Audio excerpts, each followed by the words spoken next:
My friend John has this great story about the day that his sister was born. It was January 7th, many years ago, and it was in this small northern Illinois town, and it was during one of the largest, kind of worst winter storms that town had seen in years. And it was during that storm that my friend's mom said to his dad, "I think I'm going to have this baby right now." And so they got in the car and began to back out the driveway, but there was so much snow that had fallen, the car kind of slid off this driveway into a snowbank, and it got stuck. And my friend's dad, went in forward and reverse, and he actually pushed the car forward and back, but the more he tried to get the car unstuck, the more stuck it seemed to get. So, which is when his mom says, "Dad, I think I'm going to have this baby right now." So they got out of the car, went next door, woke up their neighbors, got their neighbors out of bed, and then the neighbors offered to drive them to the hospital. So now 4 people and a soon-to-be-born baby are on their way to the hospital. But the roads had gotten so snowy and icy that on their way, no kidding, the car hit a patch of ice and slid off the road into a snowbank, and that car got stuck. Which is when his mom said, "I think I'm going to have this baby right now." And so his dad got out of the car and was doing jumping jacks on the street to flag down another car. They flagged down a car. They get in that car. Now there's 6 people and a soon-to-be-born baby in a car going to the hospital, and they arrive literally just minutes before she had that baby. The local paper actually ran a news story about this. The title of the article was, "Frantic Father Beats Stork in Storm to Hospital." Now, there's 2 really simple lessons from that story. Lesson 1 is clearly the Midwest is a terrible place to live. So please don't email me about that if you're from there. The second lesson, a little more personal, stuck happens. Stuck happens. And not just with cars or in bad weather, stuck happens to people. People get stuck in bad habits. People get stuck in bad relationships. People get stuck in bad financial patterns. People get stuck in all sorts of unhealthy lifestyles or emotional patterns. People get stuck in compulsive behaviors and coping mechanisms. Stuck happens, and it seems to happen to everybody. But then 2,000 years ago, there was this man, this carpenter from Nazareth named Jesus, who had this unique ability to get people unstuck. He once said these remarkable words about himself. He said, "If the Son sets you free, you will be free indeed." In other words, not just you will know more stuff about God or you'll be able to be involved in religious activities and enjoy it. No. You will experience a level of freedom that will go deep into the heart of who you are. You will be free indeed. And this actually happened to people. If you open your New Testament, open your Bible, and if you have a Bible, we'd be glad to give you a Bible on your way out. You can open a Bible and look through the stories of the people around Jesus, and you see this experience of freedom happening time and time again. Tax collector named Zacchaeus was very much addicted to wealth and overtaxing his fellow Jewish countrymen, and he had this encounter with Jesus, and then he was freed from his guilt. He actually became the most generous man in his town. There was a Samaritan woman who had this addiction or this pattern of unhealthy relationships, and then she had this encounter with Jesus. And then she experienced this freedom from those habits, from those cycles, and she became the first Samaritan Christ follower, the first Samaritan evangelist. There was a disabled man who had been basically living under these feelings of helplessness and cynicism for 38 years. Imagine living with something for 38 years. Then he had this encounter with Jesus. And he was not only freed from his paralysis, but from 38 years of cynicism and frustration and doubt. The Apostle Paul, who was once the murderous and zealous Saul, was able to find freedom from his anger and his violent habits through an encounter with Jesus. And he would later describe that encounter with Jesus this way. He once wrote, "It is for freedom that Christ has set us free." It's for freedom. Again, not just for religious activity or theological knowledge. It is for an experience of life, of being unstuck. So a question for you, to get a little personal, kind of no matter what's on your mind or what you brought in with you this morning, where are you stuck? Where are you stuck? Maybe you're stuck in a habit that you're really worried or afraid to talk about with others. Maybe you're stuck using a substance or alcohol or sex or sexual fantasy to kind of mask insecurity or pain or disappointment. Maybe you're stuck with feelings of anger or resentment or a temper you can't control, and you do your best to manage that and control that, but every once in a while, it just roars out of you. That anger's in there. Maybe you can't stop yourself from spending or eating. Maybe you feel stuck in feelings of entitlement or self-righteousness. Maybe you're stuck in a pattern of unhealthy relationships time after time after time. Or maybe you're stuck in unhealthy patterns in your relationships. Maybe you're stuck, but you don't even know that you're stuck. And if you ask someone around you, they could clearly tell you exactly where you're stuck if you ask, but for some reason for you, it just feels like, no, I think I'm doing okay. Well, here's the good news. It is for freedom that Christ came and lived and gave his life on a cross and rose from the grave for all of us. It is for our freedom. Freedom is possible. Transformation is possible. Getting unstuck is possible. That's the good news. What's the bad news? Here's the bad news. A lot of people today never get there. They never get there. A lot of people stay stuck. Even people in churches who have pretty good doctrine and know a lot about the Bible seem to stay at times just stuck. Why is that? Why is that? Well, because getting unstuck requires a series of steps that many people in our day simply won't take. To get unstuck in your life requires from you a series of steps or decisions or practices that many people in our day simply will not take. Consciously or unconsciously, they refuse to take. I'll tell you a story about one of those people. One of those people, at least for much of his life, was a man named Bill Wilson, or Bill W., as some of you may know him. About 80 years ago, Bill W. was a struggling businessman and a World War I veteran. He had been abandoned by his parents as a little child. He had struggled with anxiety and panic attacks in much of his young adult life. And what helped him cope with all those things was alcohol, drinking. In fact, Bill was a pretty serious alcoholic. By his late 30s, drinking was so compulsive that it had cost him his business. He could not keep a job or stay employed. He had been arrested. He had been hospitalized 4 times for alcohol.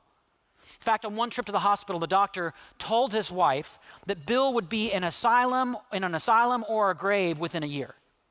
One of those two things. And here's the thing, Bill knew it. He knew it. And yet he still could not drinking. He described it himself. Drinking was a necessity. He said, alcohol was my master. Until one night, when an old drinking buddy of his called and asked if he could come by.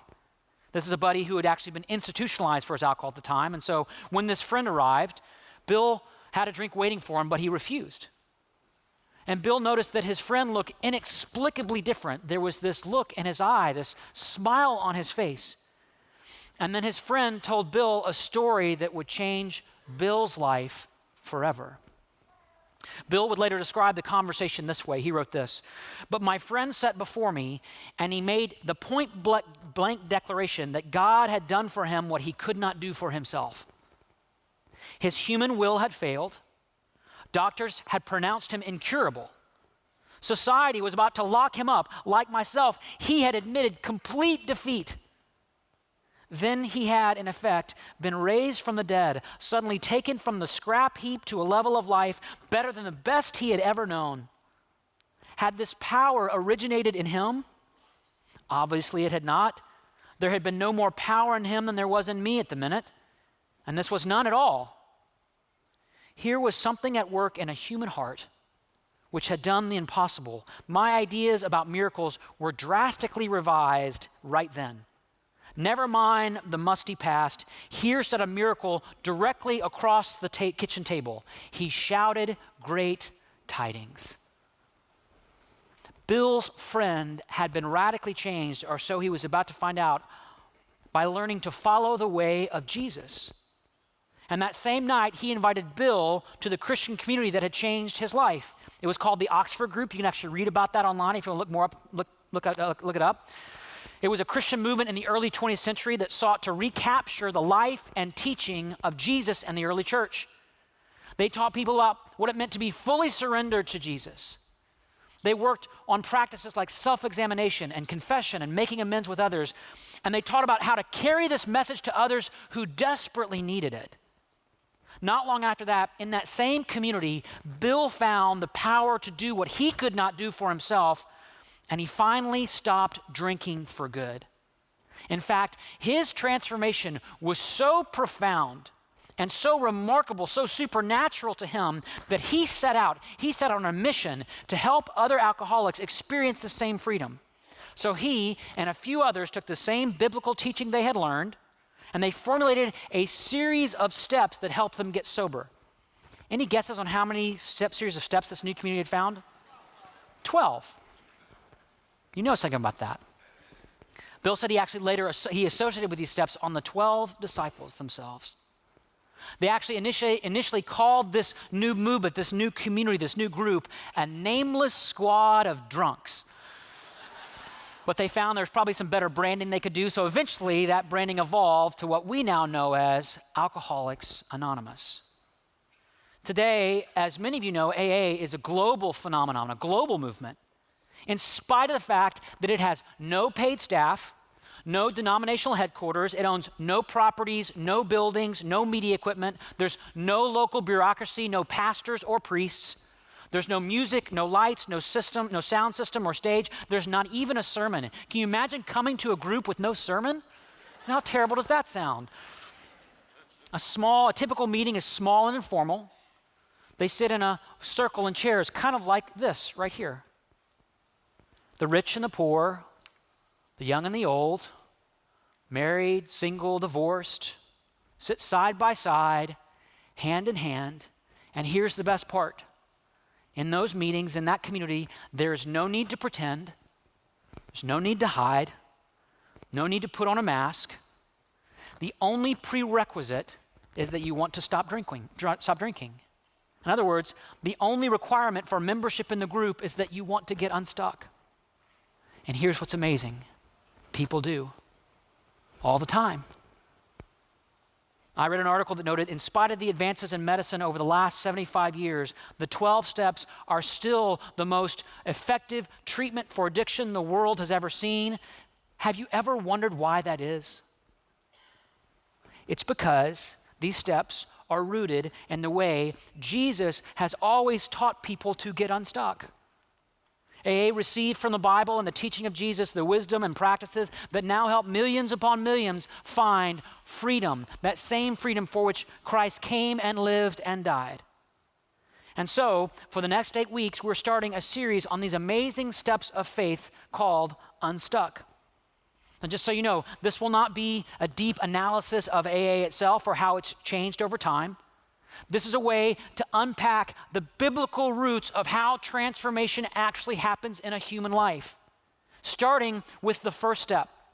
That's what we're looking at this weekend, the very first step, the step that is the foundation for everything else a follower of Jesus will ever do in their life. And if you skip this step, if you choose to bypass this step, Christianity will devolve into a set of religious rules that are burdensome to keep, or a set of doctrines that may be hard to understand, and it will never change you. It will never change you. So are you ready? Well, here we go. Step 1. And I've adjusted the wording so it can apply more broadly to all of us. Step 1 is this. We admitted that we were powerless over sin and that our lives had become unmanageable. So just as a kind of moment of liturgy in our community this weekend, let's just say this out loud together. Can we do that? Let's say this out loud with me. We admitted that we were powerless over sin and that our lives had become unmanageable. If you believe that, it can change your life. The problem is most of us, many of us, some of us don't believe that or are unwilling to believe that. See, the first step, as you might notice from the language, is not about doing something or fixing something or solving anything. It's about admitting something. It's about being honest about something. And so much of life we are so quick to, and this happens in churches all the time. In fact, I believe this is one of the reasons why so many people come and try religion, but it does not change them, because they use Christianity or whatever other vehicle as a way to fix the problem they're not willing to even admit to. They skip right past step 1. The first step is not about doing something, it's about admitting something. Think for a moment, if you've ever been in a recovery circle or a recovery group, you might know this, about how a person often introduces themselves at an AA meeting. They say something like, "Hi, my name is Scott, and I'm an alcoholic," or "I'm addicted to lust," or "I'm a compulsive debtor," or whatever it may be. Just imagine for a moment if we kind of started doing the meet and greet that way here in the church, right? If you skip to trying to fix your problem before you admit your problem, you will never fix your problem. Let me say that again. If you skip to trying to fix your problem before you admit your problem or even become fully aware of your problem, you will not fix your problem. Which is why step one begins with an honest, direct, and humbling admission that eliminates the possibility of pretense or hiding or putting on masks. And every recovering addict in AA or any 12-step group will tell you this step is a prerequisite for sobriety. They'll tell you, you cannot skip this step. Think of it this way, the level of freedom you experience is based on the level of honesty you express.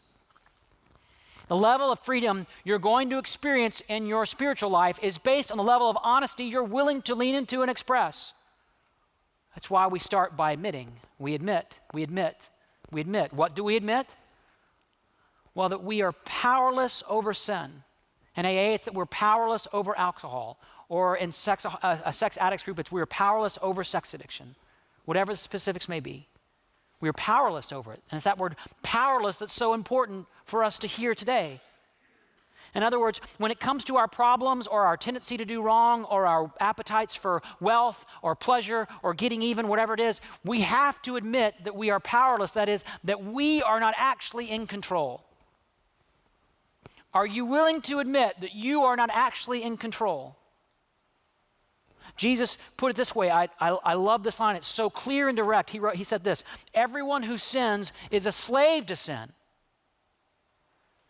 He doesn't say everyone who sins is just sort of is challenged to figure out how to muster up the strength to work through it. No. Is a slave, is mastered by it.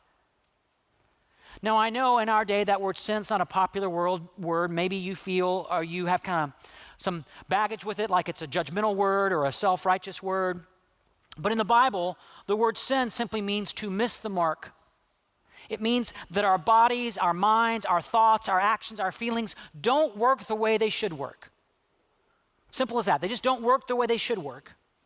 And we all miss the mark, even with our own standards. And here's what's so interesting about this. You don't have to believe in God to believe in sin. In fact, even if you don't believe in God, I can tell you this, you believe in sin. Because everyone out there has a list of shoulds that they believe they should follow. And here's what's so funny. Even if you don't believe in God, you can't even do what you think you should do. I mean, think about it. You know you should save, but you keep spending.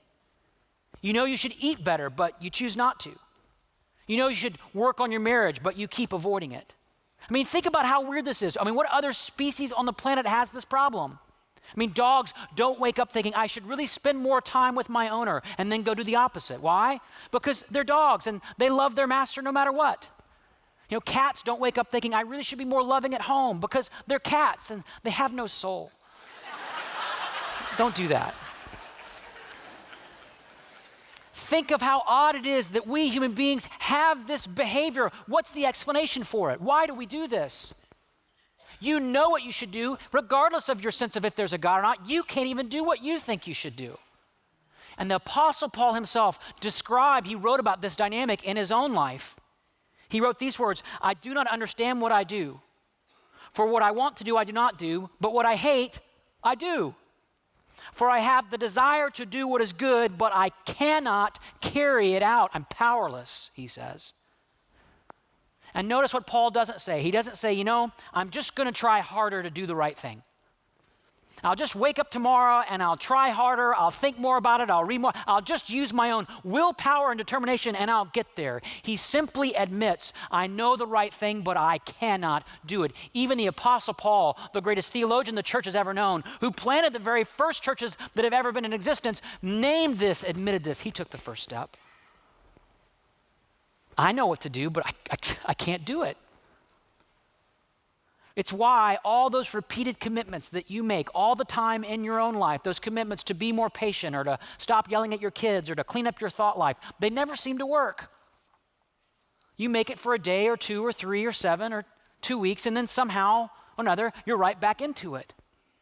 Because you see, sin isn't just wrongdoing. Sin at its core is the reality that you're stuck. It's being enslaved. It's like an addiction to self-reliance or to being in control. Sin is trying to manage your life independently from God, and the enemy would like nothing more than to convince you it's all about some taboo sins out there that you can do or avoid versus actually looking at the source of it in your heart that just simply says, I need to be in control. And this goes back to the very first temptation in the Garden of Eden, when the serpent tempted the first human beings. Take a Bible this week, look back to the first chapters, you can read about this. Anyone remember what the serpent actually tempted the first human beings with? Genesis 3:5, the original sin, the moment humanity fell, the moment that caused it all, he said this, we weren't tempted with sex or money or pleasure. The serpent said, your eyes will be opened and you will be like God. You see, sin is playing God instead of trusting God. That's the heart of it. That's the core of it. Sin is playing God instead of trusting God. It's the illusion that I can take better care of my life myself, that I can manage it, I can control it, I can handle it. And we say this about stuff all the time, don't we? That's why we strive ceaselessly to manage our image and reputation amongst others so we can control how people see us.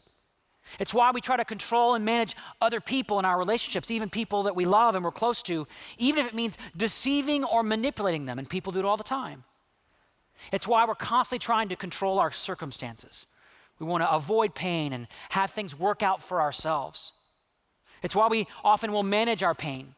And people work tirelessly to manage their own pain and discomfort, whether that's through alcohol or pleasure or sexual fantasy or whatever it is, regardless of who it might hurt.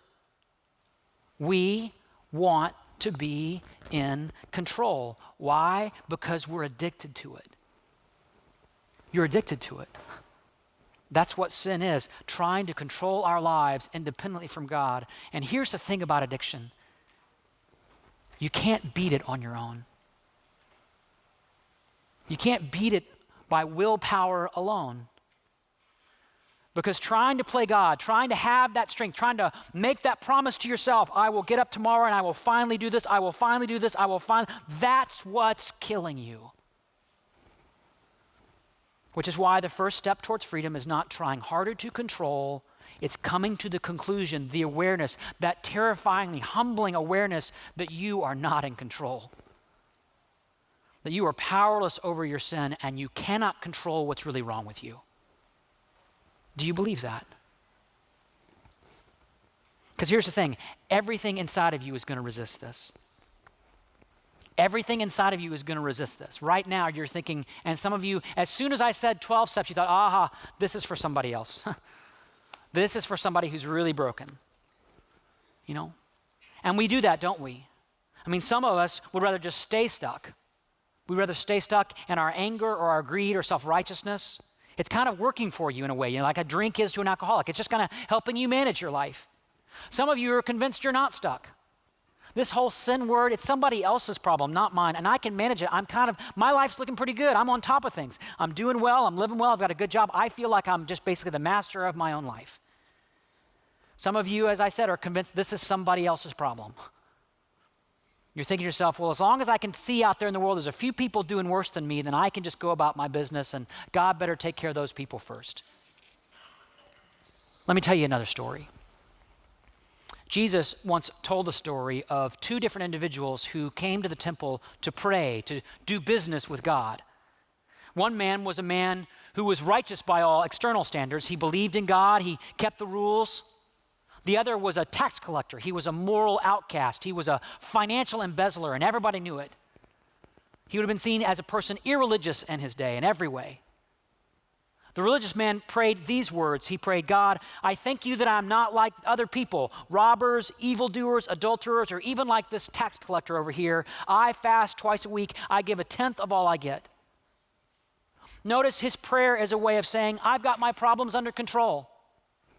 I don't steal, I don't commit adultery, I fast and give, which means clearly money and indulgence are not my problems. God, I'm so thankful that you spared me from the problems that other people seem to have. But the tax collector, the embezzler, the outcast, the one who was seen as not having anything to do with God, prayed a much different prayer.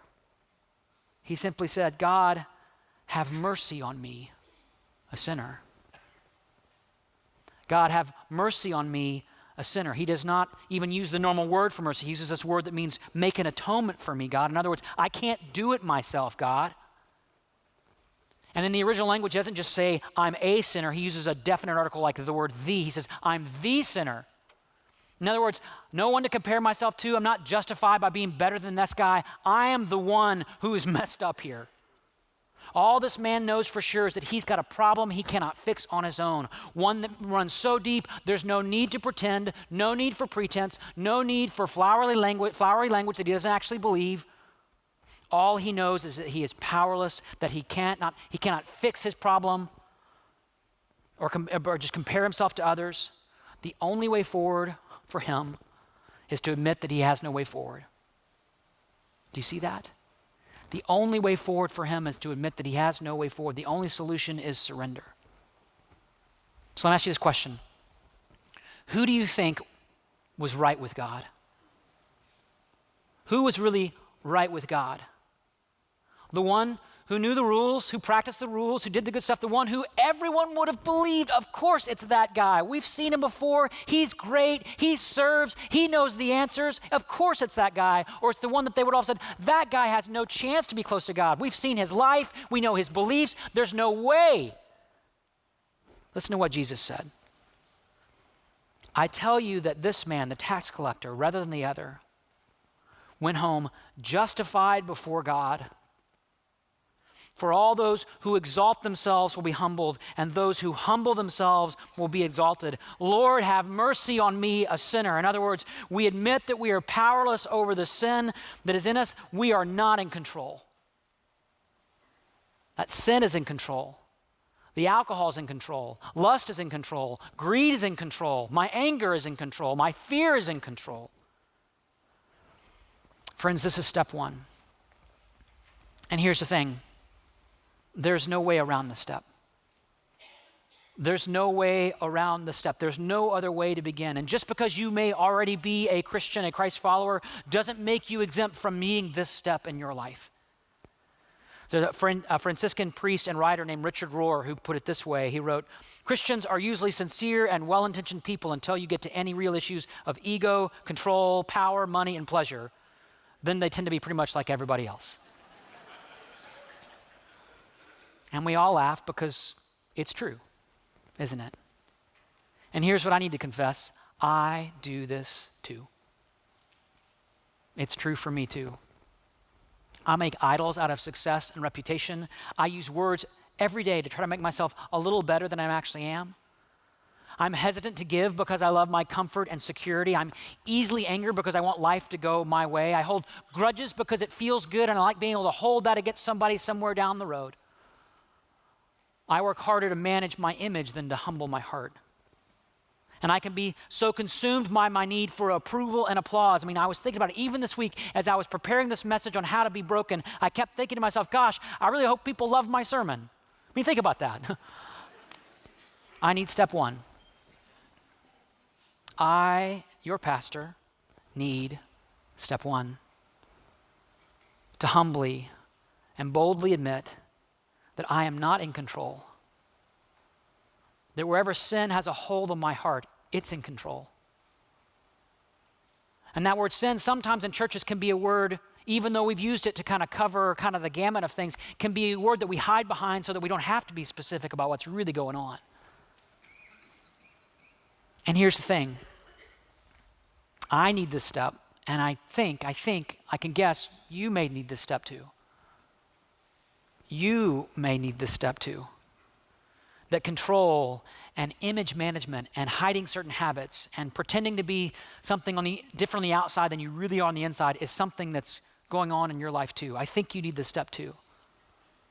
Because no matter how spiritually mature you think you are, you're never actually done with step one. We have a lot of steps we're going to cover together in this series, but you're never fully done with step one. Talk to someone in recovery. They'll tell you, you never get beyond your need for this. It's why AA meetings always begin the same way. Hi, my name is Bill, and I'm an alcoholic. And even if you've been sober for 30 years, they don't say, well, I was once an alcoholic, but now I've kind of got that under control. I'm feeling really good with myself. No. Hi, I'm Bill. This is still me. I'm still an alcoholic. I've been sober for 30 years. And what do people say back? Hi, Bill. No judging. No condescending. No one's thinking, gosh, I'm so glad I don't have that problem. You see, it's step one that finally creates that kind of community that we crave so much, that kind of community that was so clear and present around Jesus in his ministry. It was a community where everybody's welcome and nobody's perfect. It's a community where all the world's categories of who's better off drift into the background. It's a community where a CEO will sit next to someone who's unemployed. It's a community where people in suits are no different than people off the streets. The only requirement at AA is that you want to stop drinking. That is, you want to get unstuck. And here's the thing. Being part of a church should be no different, should it? Churches should be places where people who are stuck can get unstuck, where people that want to get unstuck can get unstuck, where broken people can get well. And if that's you today, welcome home. Welcome home. And if you don't think you're much of a mess, stick around. I think we can help you find that inner mess inside of you. Just give us a little time. We'll help you get there. Because this is a place where everybody's welcome and nobody's perfect. Doesn't matter what your background is, doesn't matter what you've believed up until now or what you've done up until now. The only question I have for you is simply this: do you want to get unstuck? Or as Jesus once put it in his ministry, do you want to get well? Not how good are you or how well is your life put together. Do you want to get unstuck? And if you do, Jesus says step one's your next step. This is your next step. And if you want to take this step, I can give you this quick word of advice. You can't do this alone. You cannot do this alone. The first word of step one is what word? It's the word we. We admitted. We surrendered. We listened to each other. We encourage each other. We cheer each other on. We do this. We are in this together. That's why we talk so much about community here at North Shore. That's why we have opportunities like small groups. If you're not connected to community, take a step, get in community. You can ask somebody outside at the welcome table, find somebody on staff. We can help you find connections and get into a place where everybody else is broken just like you. We're on a mission on this series to normalize broken because it's normal. It's in this room right now. And the last thing we want to create in our cultural context is a place where people feel like, gosh, if I go to that church, I better put myself together and pretend to be somebody I'm not. Because that's when the enemy has us. That's when we're powerless. Because you see, transformation doesn't happen in isolation. Doesn't, can't, won't. It happens in circles, with chairs, a lot like this, with people a lot like you and a lot like me, who simply take off their mask, get real, and take step one together. Hi, my name is Scott, and I'm a messed up, egotistical, self-righteous sinner who is desperately in need of God. I'm not in control. And now, it gets to be your turn. If you want it to be, it's your turn. And if this feels uncomfortable, if this feels scary, it's because it is. The first step is always the hardest step to take. This is the one that pretty much everyone will universally avoid because it's the hardest one to take. This past week, our 1-year-old daughter took her very first step on her own, and she let go of Nina's hands, and she took that first step out there and walked, kind of took that step into my arms. And we were so excited. I mean, Nina was screaming, and I was crying. We had like 4 or 5 cameras going from every angle. We're those parents, right? And of course, after those first steps, any guesses on what happened? She took like a face plant, like right on the floor, right? Exactly. Because those first steps are the hardest steps. And then it was so fascinating to watch her. Right after that first fall, she went right back to crawling around the room. She went right back to what she was comfortable doing. You know, it's interesting. Most people won't take step one because crawling feels easier than walking. And we're used to it. Just like drinking feels a lot easier than sobriety. Hiding feels a lot easier than coming clean. Hanging on to your pride feels easier than letting go because we're used to it. We've been doing it for a long time. Playing God feels safer than trusting God. Of course it does. But if I may be so bold as to speak directly into your life, this is why you're sick. This is why you feel spiritually dead inside week after week after week. This is why you don't change. We so often talk about and use grace like it's a coping mechanism to get us from sin to sin to sin and keep God from getting angry at us. It's a healing agent for those who are broken and know that they're broken. Paul put it this way. He wrote, "But God said to me, my grace is sufficient for you, for my power is made perfect in" what? In weakness. "Therefore, I will boast all the more gladly about my weaknesses so that Christ's power may rest on me." You see, years after his conversion, years after his first encounter with Christ, Paul was still practicing step one. He was still practicing step one. He was still admitting that he was powerless over sin and that left to himself, his life was in chaos. It was out of control. So question, what about you? What about you? There's an old saying in recovery circles, because so many recovery groups meet in basements of community centers or churches. There's an old saying in recovery groups that goes like this: you can come down here and change, or stay up there and stay the same. In other words, you can let go of your pride. You can admit you're not as put together as you may appear. You can humble yourself and take step one and truly change.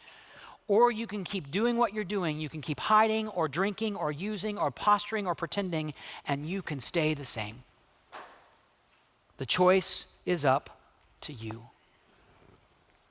And next week, we're going to look at the second step that's as crucial as the first one. But to find out what that is, you'll have to come back next week. But for now, let's pray. Jesus, you've given us this powerful choice that so many people in our day are so afraid to make. God, I know I am. I know it's fear and insecurity and that relentless need to be in control and manage my life that's keeping me sick. That's keeping me from experiencing the freedom that you died for, that you paid for, that's available to all of us right now, if we but take this step. And so, Jesus, I pray for all of my brothers and sisters in this room and listening right now that you help us take this step of just admitting, of naming, of getting real, of being honest, of humbling ourselves. Lord, have mercy on us. We're just sinners. We're just broken. And we know, Jesus, that when we do this, there is that grace, that power that can rest on us and free us and change us. And so as we sing this next song, as we close with these words, these words, Jesus, will be our closing words of confession and surrender to you as our word, our first step in this process, this journey of getting unstuck and experiencing the freedom that you paid for. And everybody who agreed with this prayer said, amen.